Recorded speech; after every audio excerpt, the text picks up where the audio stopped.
মা আয়েশা থেকে একটি হাদিস বর্ণিত, আম্মা জান আয়েশা রাদিয়াল্লাহু তাআলা আনহা বলছেন, আমি আর বিশ্বনবী একই সঙ্গে একই বিছানায় শুয়ে গেলাম। ঘুম থেকে উঠে দেখি বিশ্বনবী আর পাশে নেই। আমি খুঁজতে শুরু করলাম, দেখলাম পাশেই জায়নামাজ বিছিয়ে নামাজ পড়ছেন মুহাম্মদ সাল্লাল্লাহু। বিশ্বনবী নামাজ পড়ছেন, আমি দেখতে শুরু করলাম। 2 রাকাত নামাজের মধ্যে প্রায় 6.5 পারা কোরআনুল কারীম তেলাওয়াত করলেন। রাসূলের মন্ত্রমুগ্ধ তেলাওয়াত আমি শুনতে শুনতে ঘুমিয়ে পড়লাম। বিশ্বনবীর এই মত বিস্তৃত তেলাওয়াত, যে কণ্ঠটা আর পৃথিবীর কোনো ব্যক্তির হতে পারে না, আমি এই মন্ত্রমুগ্ধ তেলাওয়াত শুনতে শুনতে ঘুমিয়ে গেলাম। ঘুম থেকে উঠে দেখি বিশ্বনবী রুকুতে আছেন। রুকুতে থাকলেন ততক্ষণ যতক্ষণ তিনি দাঁড়িয়েছিলেন। এটাকে বলা হয় তাদিল আরকা।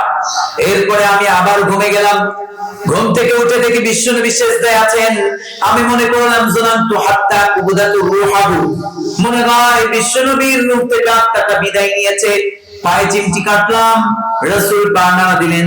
যখনই পা নাড়া দিলেন আমি বুঝতে পারলাম এখনো পৃথিবীর বুকে বেঁচে আছেন বিশ্বনবী। নামাজ শেষ করলেন, সালাম ফেরালেন। মা আয়েশা বলছেন, সালাম ফেরানোর পরে আমি রাসূলকে দেখলাম পড়ছেন, আল্লাহুম্মা হাসিবনি হিসাবান ইয়াসীরা, আল্লাহুম্মা হাসিবনি হিসাবান ইয়াসীরা। হে আল্লাহ, তুমি আমারে ক্ষমা করে দাও, আর বিনা হিসাবেই তুমি আমারে জান্নাত দিয়ে দাও।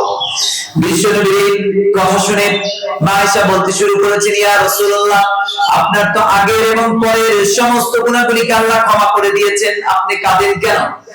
রাসূল বলছেন, ও আয়েশা, তুমি জানো না পৃথিবীর শুরু লগ্ন থেকে আজ পর্যন্ত যত মুমিন মুমিনাত এসেছে, যত নবী রাসূল এসেছে, সবাইকে আল্লাহ যত নিয়ামত দিয়েছে, আমি মুহাম্মদকে তার চাইতে বেশি নিয়ামত যিনি দিয়েছেন, আওয়াজ করে বলুন তিনি কে?